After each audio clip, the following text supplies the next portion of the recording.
Привет всем моим авикам, это Ариран.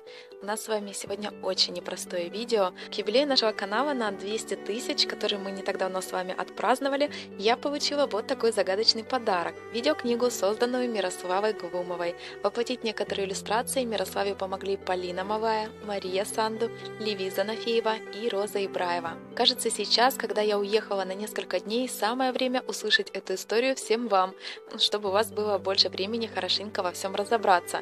Я разделила видеокнигу на несколько эпизодов, добавила от себя только фоновую музыку, и сейчас все они уже загружены на канал и ждут своей публикации по таймеру. Также я верю, что в мое отсутствие у вас получится разгадать больше тайн, чем удалось это сделать мне, и узнать всех тех, кто спрятан в обликах прекрасных и пугающих обитателей невероятных миров.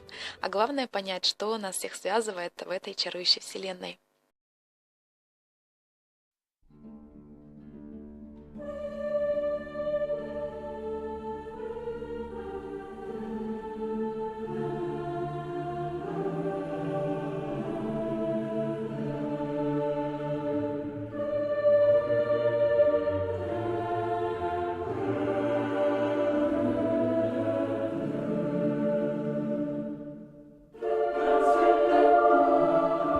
Легенды Эмириара.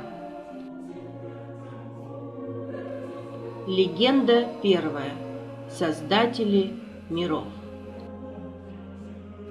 Давным-давно во Вселенной обитала тьма беззвучная, и было ей радостно пребывать в тишине, пустоте и одиночестве.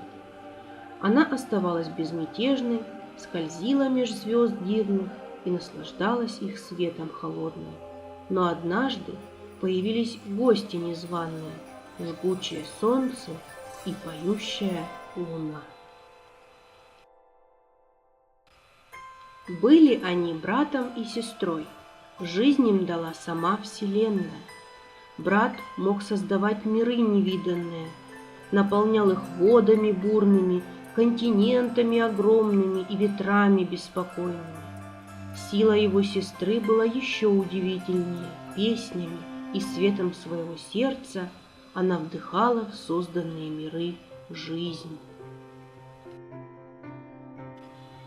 Была одна планета другой краше, разные и удивительные, великие и малые, и звались они все Эридан. Наполнили они вселенную звуками, и тьме стало неуютно. Лишенная голоса, она не смогла возразить или противостоять Создателям, и пришлось ей удалиться на самый край Вселенной. Яростью и злобой наполнилась она, и проснулась, и разгорелась в сердце тьмы разрушающее пламя, огромная красная сила, способная уничтожить все вокруг. Охваченная ею тьма пыталась научиться песням, но ничего не получалось. Набравшись сил, тьма вернулась к Солнцу и Луне и удивилась, как много планет они смогли создать. Мир и гармония царили повсюду. Солнце в облике огромного огненного феникса летал от одной планеты к другой и согревал их своим теплом. Приблизится, и снега тают, отдалится, и возвращается холод.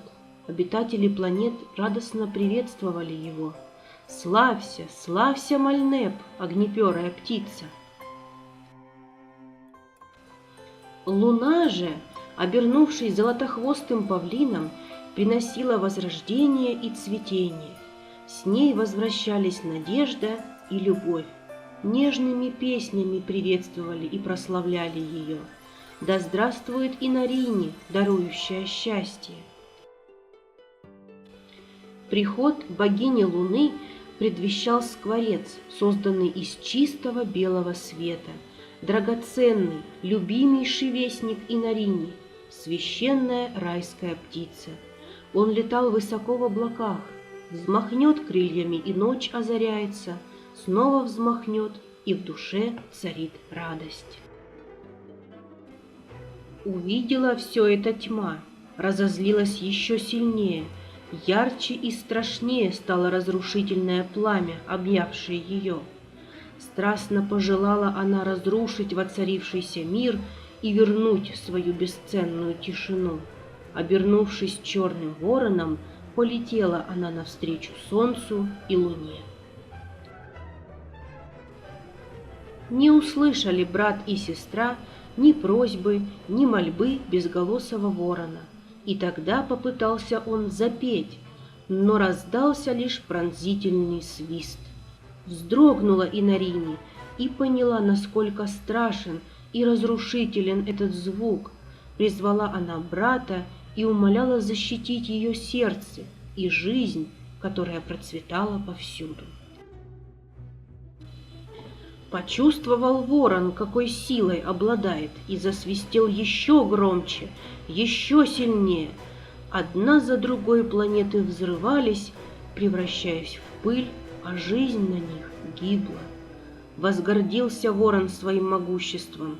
Слишком малой радостью для него стало разрушение. Теперь он пожелал получить сердце богини Луны. Испугалась Инарини, отдала свое сердце брату, а сама уснула долгим и беспробудным сном. Мальнеп был печален, но делать нечего. Создал остров, а на острове дерево, и спрятал сердце в его могучем стволе. Опустил он спящую сестру на ветке, где она могла пребывать в покое, а павлиньи перья превратил в листья. Не успел бог солнца оплакать утрату сестры. Охваченный гневом, напал на него черный ворон. Непроглядная тьма срывалась с его перьев и устремлялась к дереву. Но путь ему преградил огромный феникс. Храбро сражался Мальнеп, но чувствовал, что становится все слабее, а ворон все сильнее. Понял он, что не выиграть сражение, и пожертвовал собой. Оживил он все свои силы и свой огненный дух, призвал светлого вестника, скворца, и поставил их на страже древа жизни. Умирая, успел он спрятать заветный остров в самом далеком мире, какой только смог найти, скрыл вход дверью и замкнул ее, а ключ спрятал. Стал брат потухшей звездой, а сестра крохотной каменной планетой, и угасла в них искра жизни. Разозлился ворон, что не смог заполучить сердце Инарини, и что путь к ней надежно спрятан. Только когда все планеты в одном ряду станут, снова будет видна дверь заветная, да только ключа к ней нет. Отправился ворон на поиски, но безуспешно. Тогда решил обрушить свой гнев на оставшиеся планеты, но нашлись храбрецы, давшие ему отпор. Ушел ворон обратно на край вселенной, так ничего и не добившись. Во многих мирах он побывал, много повидал, много ключей отыскал, да только самого желанного все нет. Тогда создал он свой особый ключ, с помощью которого между мирами мог летать незамеченный и невидимый, насвистывая страшную мелодию и неся разрушение.